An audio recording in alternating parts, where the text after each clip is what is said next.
This is a fan-generated show. If you would like to support us, please go to jamieglazov.com and also don't forget to subscribe to our YouTube channel. All your support is greatly appreciated. Good evening. Welcome to the Glazov Gang. Tonight, Biden's curious COVID-19 plan. With us this evening, Peter Barry Chowka, an investigative reporter and a contributing writer for American Thinker. Peter, welcome to the Glazov Gang. Thank you, Jamie. Great to be with you. Great to have you here. Well, look, you're an expert on all of these things, including on Anthony Fauci and everything going on with the, if we want to call it the medical industry, but I'm not sure if that's the correct term anymore. So look, Biden was running against Trump, and Trump is just killing millions of Americans, and Biden's just going to stop all this if he gets in. And Biden gets in, he tells everybody to vote for him because he's not Trump, and he's just going to come in with that plan to fight COVID, and now he's in power. And if I'm correct, in one of his statements, he's like, hey, look, there's nothing we can do right now. That's his bottom line. But, Joe Biden's COVID-19 plan leading up to the 2020 election was, in my opinion, one of the biggest con jobs in American political history. As you noted, his campaign for president consisted basically of two things. Now, imagine I'm Joe Biden here. Number one, you hate Donald Trump. I hate Donald Trump. I'm not Trump, so vote for me. Number two, Donald Trump has failed us on COVID-19. I have a plan to build back better. Vote for me. Now, this con job eclipsed, in my opinion, Richard Nixon's non-existent secret plan to end the Vietnam War when he ran in 1968 and won, and also John F. Kennedy's false allegation in the 1960 campaign that the Eisenhower-Nixon administration had failed by allowing a missile gap with the Soviet Union. And, regarding Biden's attacks on President Trump for supposedly doing nothing about COVID-19, this is a very hurtful big lie. It's a big lie on steroids. When I was on OAN last November, I printed multiple pages out documenting over 100 things that the Trump administration had done very early on to confront COVID-19, including the travel ban on Red China, the source of the pandemic, sending hospital ships to New York and Los Angeles, using emergency powers to get tens of thousands of ventilators manufactured so we never went without ventilators for anyone who needed them, and fast-tracking the vaccines, which are now being distributed. But, it's never enough. The MSM, the Democrats, and every power point of American society had it in for President Trump, and they just ignored everything that he did. And now we see that the emperor, Joe Biden, has no clothes, where he is having to say, well, don't look at me. There's not much I can do in the next month, except, in my opinion, he will continue to blame the Trump administration probably for the next 2 to 4 years. Right. Yeah, of course. Well, look, this deep state, they've got to bring in this global reset and everything that they're doing in terms of Bolshevizing the world. And Trump was in their way, and they've got Biden in now. It's such a tragic comedy. I don't know how long he's going to be in there, so let's just keep an eye on this. But it's surreal. But look, Biden has brought in a 12-member task force to fight COVID. Peter, please tell us who's on this task force. Yes, I helped to break that story last November 9th at American Thinker, because one of the first things Biden did, even before his election was certified, was he appointed this 12-member COVID-19 task force. And he couldn't put Dr. Fauci on it immediately because Fauci still worked for President Trump. So he waited until January 20th and welcomed Dr. Fauci to basically be the head of this task force. But here are several other members who I researched, and this gives you an idea of where this group is coming from. First on the list is Vivek Murthy, a doctor, MD, who was Obama's Surgeon General. He was educated at Yale with his MD and Harvard for BA. Born in England of parents from India, he moved to Canada, then the United States. He's a founder and president of something called Doctors for America, which supports basically socialized medicine. His nomination for Surgeon General under Obama was opposed for a time by Republicans in the Senate because of comments Dr. Murthy made declaring gun violence as the threat to public health. He and his ilk are trying to construe the Second Amendment as dangerous to our health. He's also super into climate change, and to his credit, Dr. Murthy was one of the first people that President Trump fired. That is to President Trump's credit. He fired Dr. Murthy soon after President Trump, took office. Now, this next member of Biden's task force really takes the cake. Her name is Marcella Nunez Smith, MD. She's an African-American currently ensconced at Yale University School of Medicine. And Jamie, her specialty is in race and healthcare. She studies medicine through the prism of race, social justice, and identity politics. And I looked into the literature. She's got her name on 50 peer-reviewed journal articles in the medical and scientific literature where she's listed as either the primary author or a co-author. Here's just a couple of examples of her scholarship. Title of this paper, the most recent one, Racial and Ethnic Disparities in Population-Level COVID-19 Mortality. Here's another one, The Impact of Race on the Professional Lives of Physicians of African Descent. And on and on and on. There's 50 of them. Now, also, not only has she published this stuff, she's received at least 2 major federal government grants from the National Institutes of Health, totaling $400,000. The subject, quote, measuring racial, ethnic discrimination in healthcare settings, end quote. And I'll close out with the third member who I did a lot of research on, and this one really rang a bell in my previous reporting.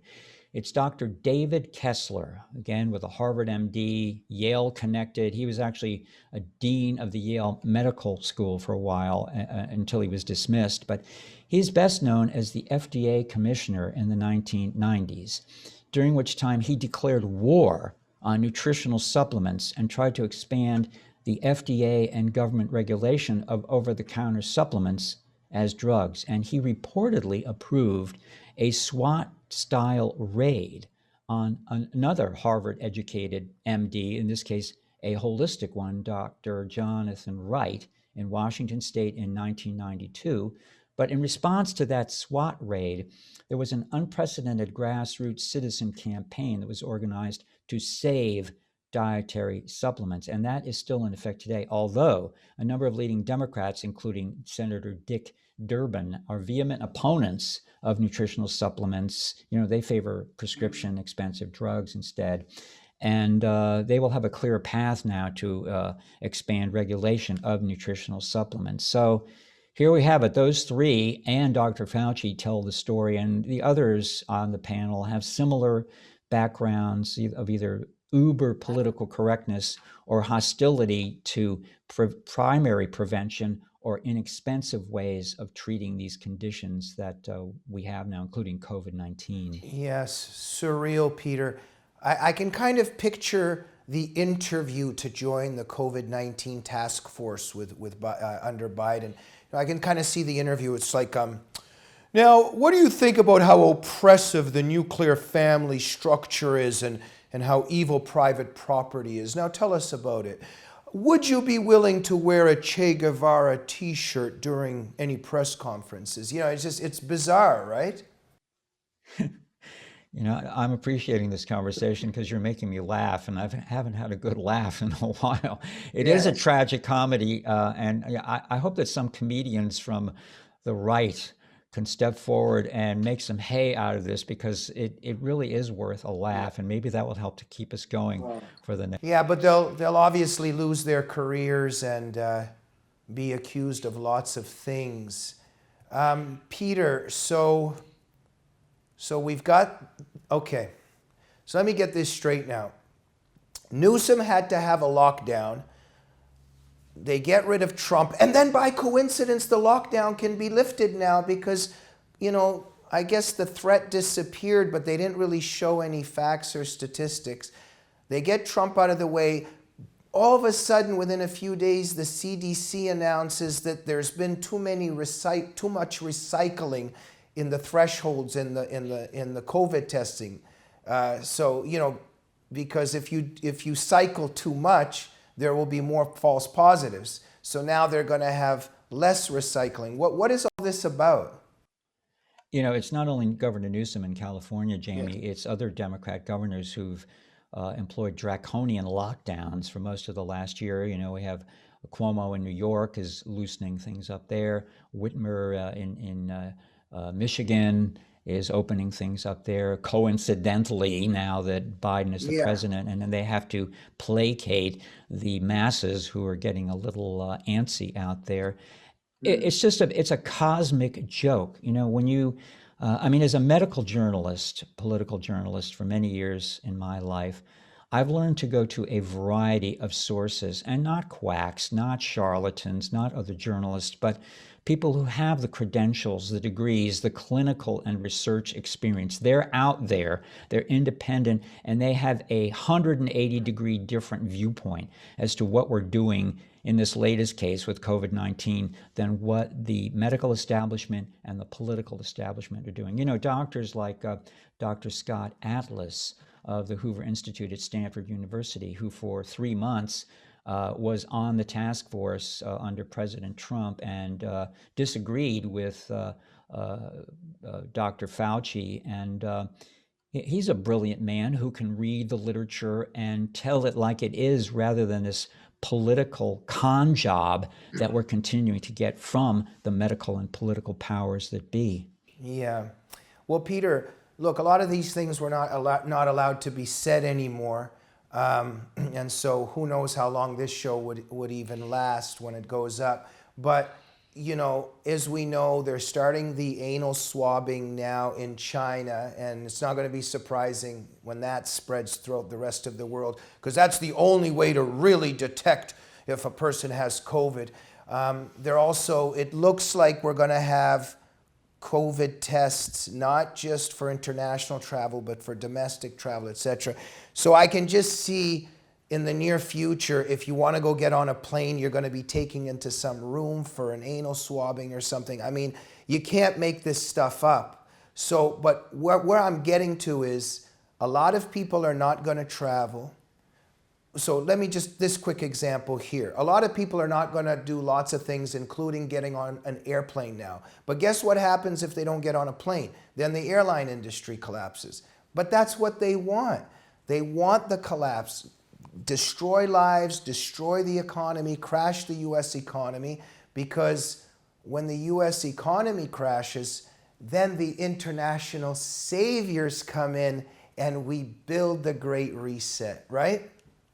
Jamie, this scenario we're dealing with right now, this year, COVID-19 and everything else, it has so many moving parts, and it's part of such a humongous whole picture that it really is difficult to monitor it on a day-by-day basis, even if it's, like us, our business to do this. The picture is dark and grim, and it's a full spectrum assault on our freedom. And, it was last April that Foreign Policy, which is the influential journal, I believe, of the Council on Foreign Relations, ran an article titled this, quote, "Only surveillance can save us from coronavirus. Big data offers tools to stop the pandemic right now if we change our definition of privacy," end quote. So it's not only grotesque, humiliating interventions like anal swabs and, of course, the mask. I know you've done several excellent programs on what the masking really represents. Yeah. It's dark and demonic. But this kind of surveillance made possible by the so-called smartphone that everybody has with them 24/7 is a new level of surveillance, and surveillance leading to what? Total control. Yeah. It's interesting how Bolshevism received the technology that it needed. Peter, we got to go. Your last thoughts and words of wisdom on Biden overall, and perhaps what we're heading into in 2021. Well, in many ways, Jamie, I think this is also a spiritual battle that we're engaged in. And last summer and fall, leading up to the election, in every radio interview or podcast that I appeared on, I came up with a mantra: VIP, vote, influence, and pray. And I would say going ahead now, we need to, well, I've come up with a new one: SIP, SIP, study, influence, and pray. Study what's happening, influence others however you can, and pray like your life depended on it, because it does. And by the way, in my career as an investigative journalist in health, which included 2 years serving on advisory panels at the National Institutes of Health, we found that in the scientific literature, there were studies showing that prayer, intercessory prayer, by people who were sick or for others who were sick, sometimes for people who didn't even know they were being prayed for, actually had evidence that they had benefit to the person who was sick, ill, or even dying. So prayer works. It works on the sick or ill body, and it can work on our sick and ill body politics. So that's the thought I'd like to leave you and your audience with, Jamie. And it's been a real pleasure to connect with you today, and I hope we can do it again sometime. Absolutely. Peter, for those members of our audience that have been very inspired by you, where can they come and find you and watch what you do and support you? Well, the easiest way is to go to my very simple one-page informational website. It's non-commercial. It's peter.media, peter.media. You just put that into your browser window or your phone, and that will tell you where you can read for free about 300 of my articles at American Thinker, going back 4 years and actually longer to 13 years. And my Twitter is pchowka, P-C-H-O-W-K-A. That's also linked from my peter.media page. And I try to use my Twitter, as long as it lasts, as kind of a table of contents, mainly of what I'm doing, linking to interviews like what we're doing here, articles I write, and so on. But that's really the easiest way to follow me, is peter.media.